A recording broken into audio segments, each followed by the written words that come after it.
So the two chapters we talked about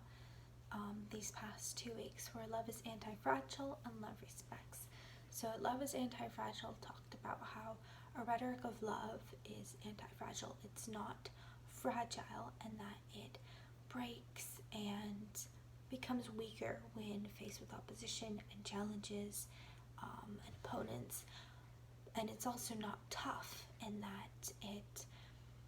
just is resilient to any change and hardship, and it doesn't really change, it stays the same, but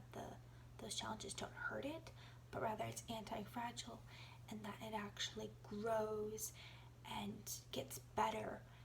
and stronger when faced with hardship and opposition and challenges. And then the second chapter was Love Respects, which talked about how a rhetoric of love respects its creator, respects God, and knows that we are doing all of this to the glory of God. It also respects human finitude, and that it recognizes that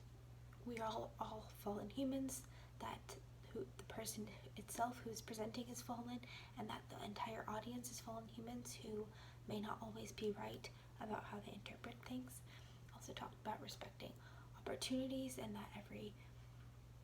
we should always be ready, like Paul says, always be ready to give a testimony to your faith, I believe, and always be prepped and ready to respect those opportunities that we are given to present. Respecting your opponent, and that always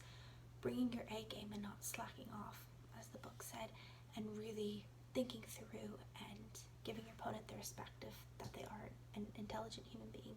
and you need to have intelligent arguments to debate with them. And then also respecting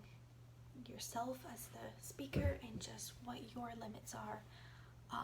where you have your strengths, where your limits are, and how you can work with those to better your rhetoric and to be more loving in your rhetoric.